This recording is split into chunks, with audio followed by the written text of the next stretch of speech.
Hello, everybody, and welcome to another edition of the Commissioner Chronicles. This evening, I am joined by the lovely StickyZ from DynastyLeagueFootball.com. Adam, it's great to have you this evening. So, for those that don't know, this is the Commissioner Chronicles. This is a video series on YouTube. Obviously, you're on YouTube, you're watching this, so you understand that part. But where I talk about various different league aspects, league rules, league settings, and I am not an IDP participant. I do not play in IDP leagues. I do not commish IDP leagues, but I do think it's a topic, especially as we're beginning the offseason. I'm going to guess that there's several people that are going to want to dip their toe in the IDP waters, maybe even commissioners that want to dip their toe in the IDP waters. So I want to, prepare our commissioners for looking at IDP with, I asked who's the IDP commissioner expert, and I got Adam. And we've done an article together before, and we've been talking on Twitter for years. So we appreciate you coming on, Adam. Yeah, thanks for having me, Nathan. I'm glad to be here. I love talking commish stuff. It's the most thankless job, probably one of the most thankless jobs on earth. I feel like garbage men are much more celebrated than fantasy commissioners. Sorry, I'm a little washed out. I'm pretty white, but I'm not this white usually. But I got my laptop set up just for you, and we could talk some IDP stuff.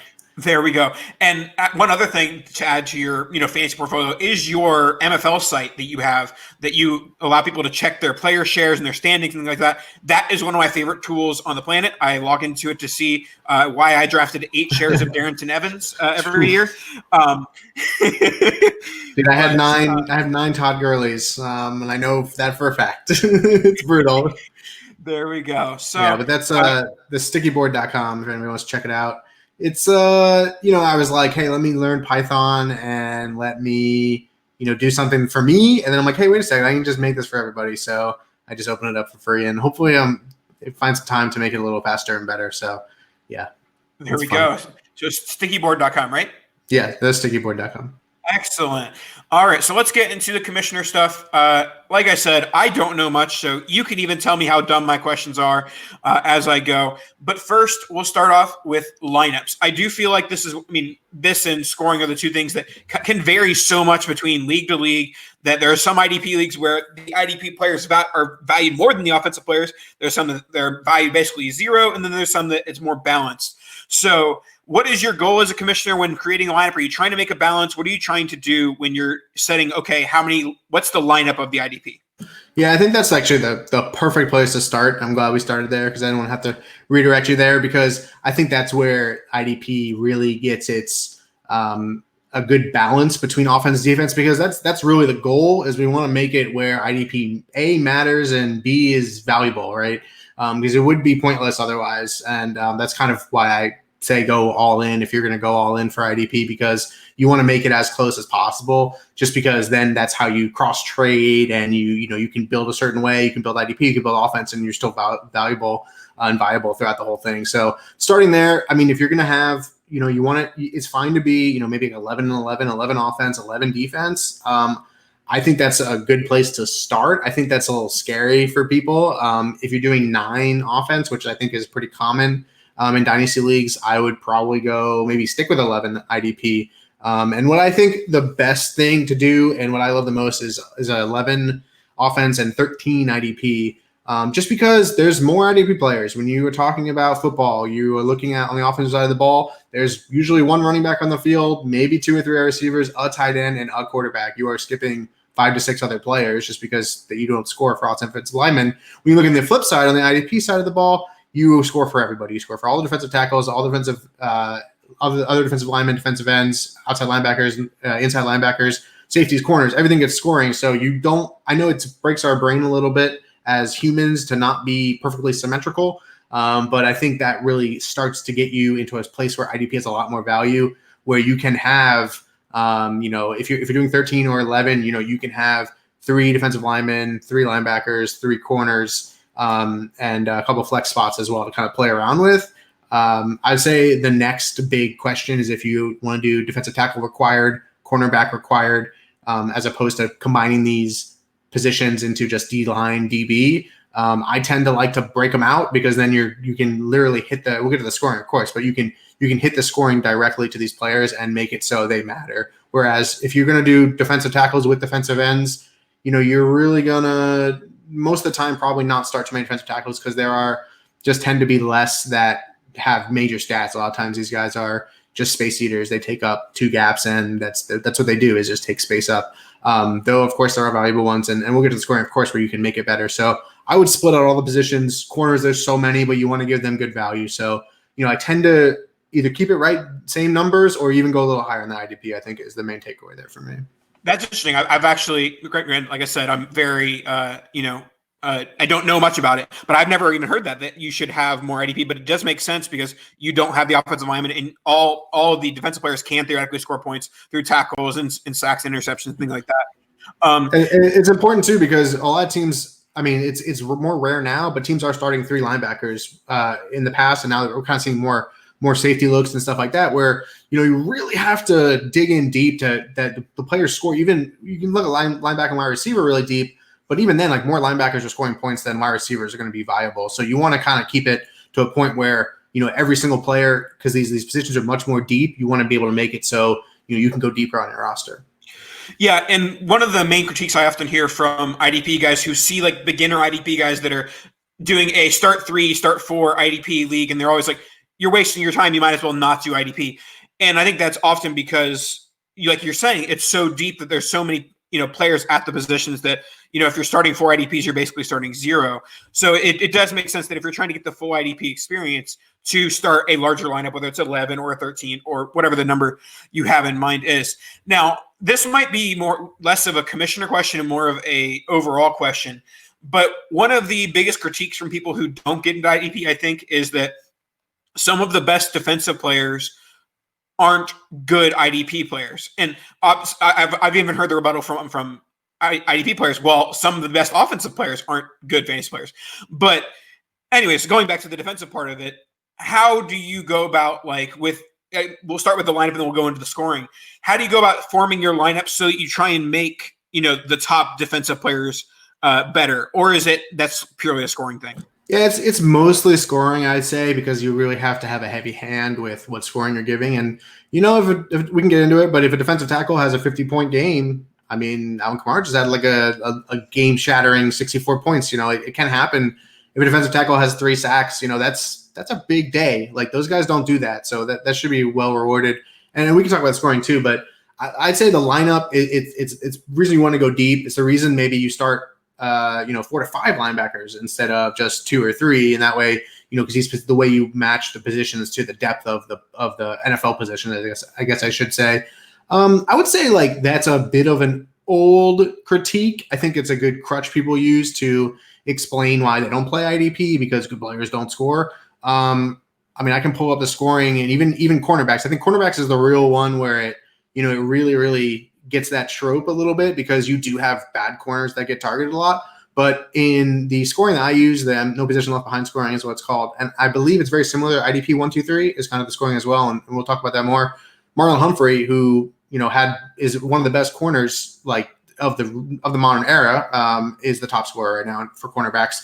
And, COVID changed that a little bit, with some of the guys coming in and out often, and the scoring's a little bit down, like, overall, I think.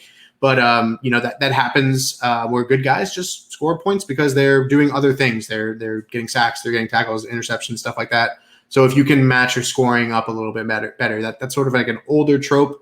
There's some stuff, I don't know if you know too much about true position, where we reposition some of the outside linebackers to be defensive ends, technically creating an edge position. That's a bit more complex, and that does solve a lot of the problems that people have where, I mean, I always use Von Miller as an example because he's a very well-known player. He gets the linebacker tag because of where he plays when, he may not score the same in most scorings as he would compared to a traditional inside linebacker.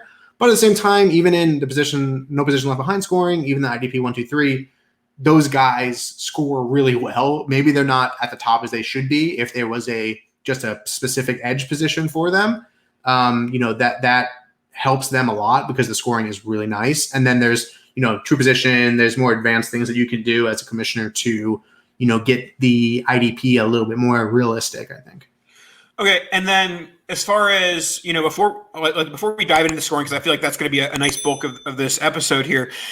Is there anything you're doing as commissioner when you're writing the bylaws, when you're recruiting owners? Is there anything you're doing differently than a offense only dynasty league? Is there something you're putting in the bylaws? Is there something you're looking for in a specific owner? What is there anything different basically?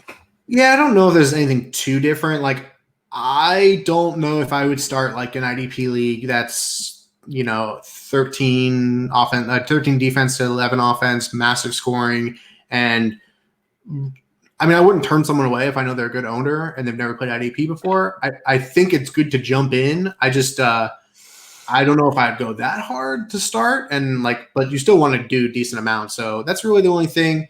Of course, you're gonna want to increase your roster sizes, obviously, because you're having more starter positions. And most of our leagues that I do, especially position left behind leagues where the scoring is really high, that's not usually talking about 65, 70, 75 roster spots.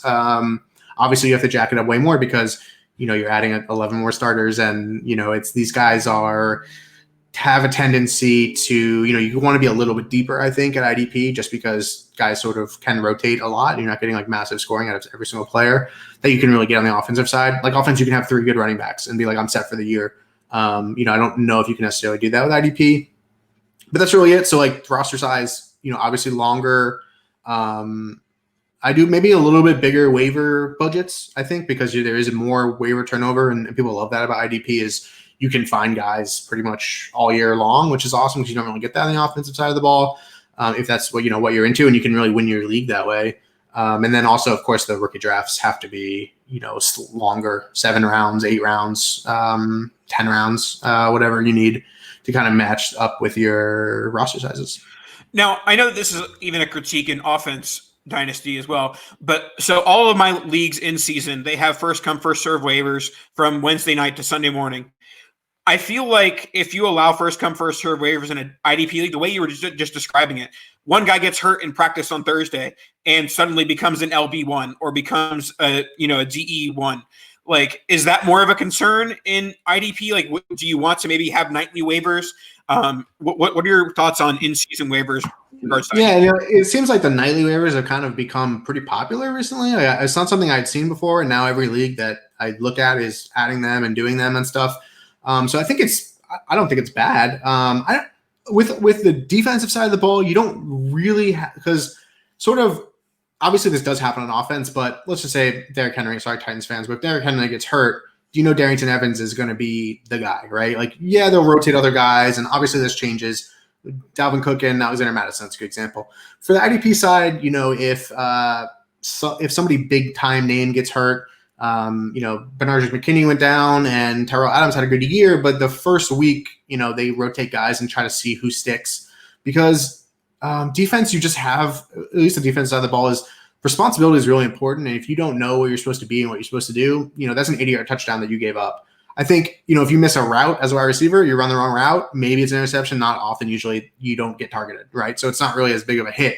So I think a lot of times when someone does get hurt in practice, which, of course it happens at every position, it's harder to identify that player right away. Obviously, of course it does happen, right? But usually it's a rotation until someone kind of emerges. Like I talked about Tyrell Adams, that's a good one. We didn't really know who it was going to be. So it does happen, but I think maybe it's even a little bit less on the IDP side because of the way that just defensive football works. Yeah, that's interesting because as someone who I run a bunch of leagues and they're all FCFS from Wednesday night to Sunday morning, I recognize it's not the most fair way to go about things. I just think it's the most convenient. And dude, I mean, commissions need as much help as possible. I mean, this is sort of goes into our potential points, old debate from 2015. Yeah. Is kind of like, I want to take out as much as I can possibly do to make my life easier because, I commission 8 leagues. I'm adding more all the time. I don't know why I'm crazy, but, so those are things that I do to myself. I want to make it as easy as possible. So I get what you're saying fully.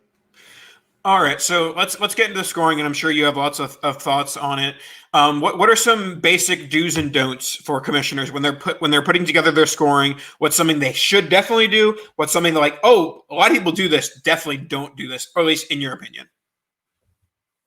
Yeah, so I think the number one thing, and this is now these days, it's a little bit easier. Again, like IDP is becoming bigger and bigger and bigger, and I think the platforms are supporting it more. So this is something that you couldn't do not on MFL 2 years ago. Now you can do on ESPN, you can do on Sleeper, and that's tiered scoring, where you score the positions differently. You don't really see this. Maybe like this is kind of like PPR tight end premium or like points per carry for just running back, something like that. You don't really get too much of that in the offense. But I would say it is the most critical part of IDP scoring because you can take the actual positions, the defensive tackle position, and set the scoring however you want to the point where those players matter a lot. And I think that's really, really the number one most important thing because a defensive end getting a sack, that's I don't want to say it's supposed to happen, but I mean, if you have a year where the top defensive tackles don't have 10 plus sacks, that's weird. But when you have a defensive tackle, defensive ends have multiple sacks. If you have a defensive tackle with 12 sacks, 13, 15 sacks, Aaron Donald, stuff like that, obviously he's the best. But, that's a unique special year. They're just not they don't tend to get a huge sack number. So you want to make so when they do get sacks, they are much more points than a defensive end or a linebacker or somebody else getting points. So I'd say tiered scoring, every position scores differently. Maybe you can put linebacker and safety together because these days they kind of almost play the same position. You can put if you have true position, edges, you want to put those separately as well. But I think that's the number one thing that I do. And it used to really only be MFL that did that was available. I think Sleeper, they're adding it. I know ESPN does it too. I'm pretty sure. I mean, I really only commission on MFL, so that's the only one I can speak to directly. I'm pretty sure there's other platforms do it as well. I think Flea Flicker does too. But that's the number one thing because then you really are tailoring the scoring to the positions and how they score. And that way you have balanced scoring. Okay. And is there like a common formula that like, all the IDP brains have come together and this is what, you don't really think of it this way, but at some point in time, someone said 10 yards is a point in rushing, 10 yards is a point in receiving. Like, how did that happen with IDP? I guess it wasn't as smooth. There's really not. And that's, I think, the next big hurdle. I think it's tough because everybody wants to have their scoring be the scoring. And then also, I don't want to whatever. Scott Fish came to some of us, especially the DLF community, was like, hey, let's do it. Let's make the scoring. And even of the 5 people he put into a DM group, it was like, what do we pick? How do we do it? So I think even then, even when you're tasked with it by Scott Fish, it became more difficult. There's really not. I mean, I use the no position left behind scoring for all my leagues, and that was put together by Breeze and Tyler Huggins, 2 former writers who don't really do too much now in that space, but are super smart IDP thinkers, and they kind of put it together on their own one day. And I use it, I slightly modify it to fit a little bit better of what I think is balanced. And we can go through that as well. Something called IDP 1-2-3 is very popular. And I think the 1-2-3 part makes it popular because it's super easy to understand.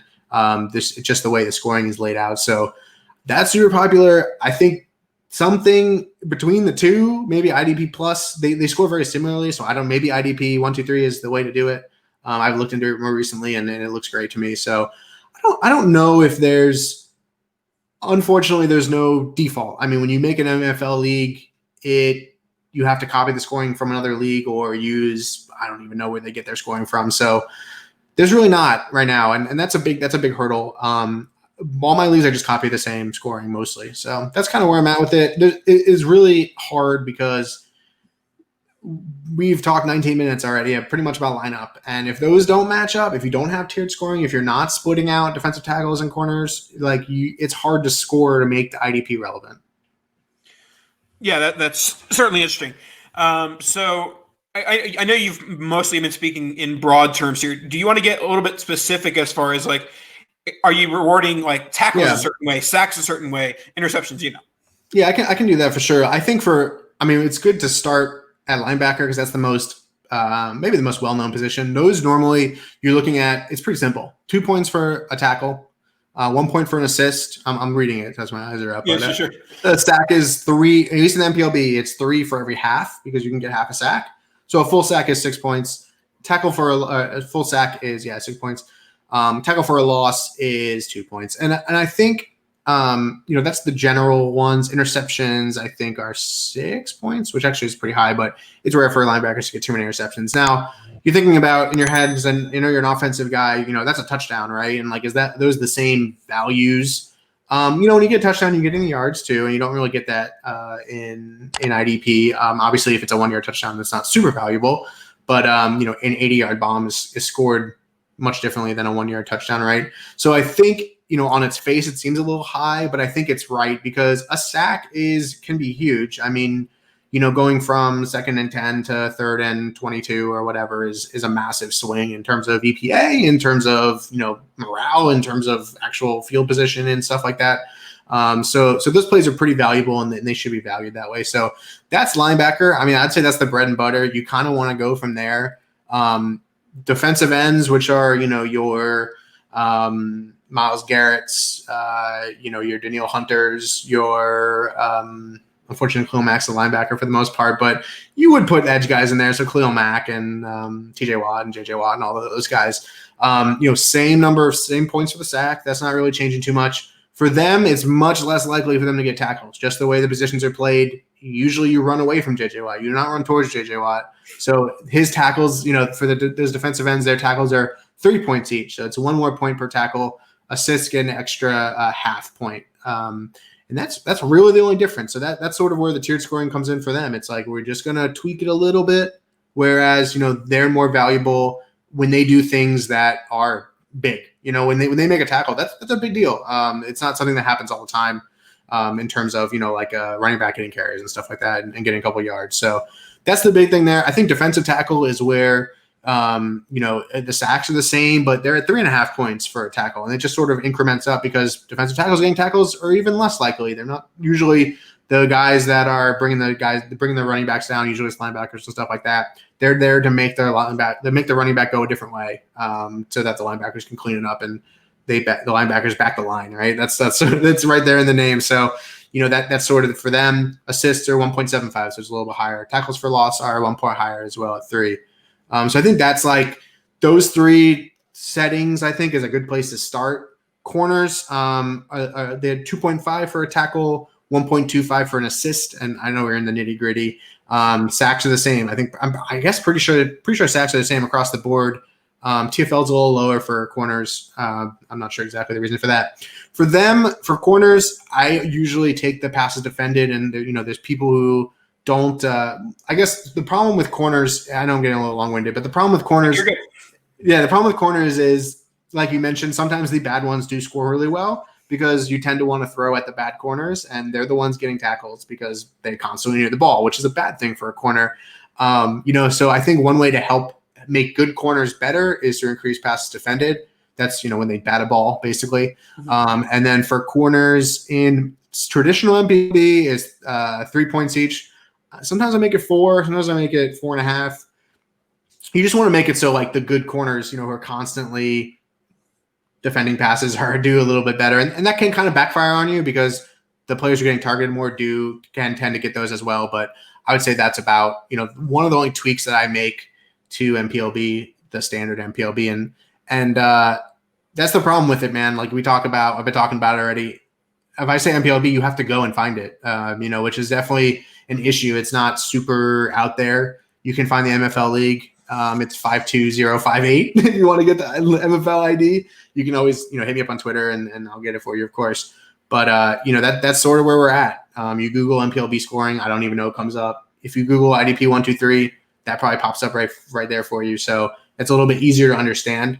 The scoring is very similar. Very similar. It's 1 point for a tackle, 2 point for 1 point for an assist, 2 point for a tackle, 3 points for a sack. It ends up being a little less overall, but I think it's simple as well, which kind of help people get going.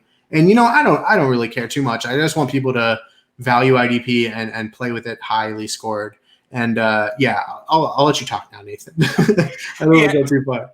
No, you're good. I appreciate all the thoroughness of your explanation there. And one thing I will try and relate back to the offensive side is that you said cornerback is the one that has the biggest discrepancy between fantasy output and basically ability.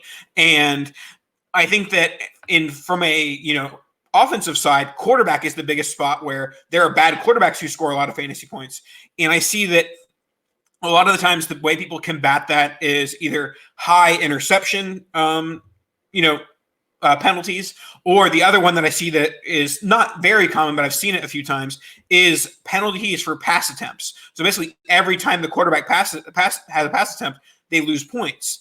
And so I guess my question here, are cornerback targets, are they tracked on MFL? Okay, they aren't. Okay. No, they're not. And honestly, like, this may blow your mind, Nathan. This is going to blow people's minds that are listening. There are no official tackle stats. You cannot find the definition of a tackle. It does not exist because the NFL does not tell their stat people what a tackle is. They just have to figure it out and go from there. So, this isn't really super actionable, but there are stat crews, the people who tally the stats at the games, that like to give out more assists. The people at the Bills like to give out more assists. The Seahawks guys always gave out way too many assists because there's no defined rule for what is a tackle and who gets it and who's an assist, because one guy hits him, doesn't bring him down, but he slowed him down enough for somebody else to get it, or who gets the tackle. So sometimes they give both a tackle, sometimes they give one guy a tackle, sometimes they give 2 assists. It's like there's no defined statistic in like the NFL rule book. Obviously a catch, well, that's actually maybe up for debate, but so that's an issue, and that does go to the fact that there are not a ton of other IDP stats. And I have a dream of maybe doing like a PFF league where we take their grade and for corners and you lose points based on their grade, and like that's the best we can do in terms of actually giving good corners the correct stats. Because if you're a lockdown corner, you never get targeted. You're so good. You're amazing. Your QBR is 40 when you get targeted. You're probably not a very good IDP player, IDP scorer, which is a bummer for sure. Yeah. So basically my point there would have still been, theoretically you could say cornerback shouldn't get tackles. So a tackle is a negative point instead of a positive point, but you don't want to like penalize there are run stopping corners. There are guys who participate in the run game, and those dudes are awesome because they're doing something. They run across the field. They don't have to do that.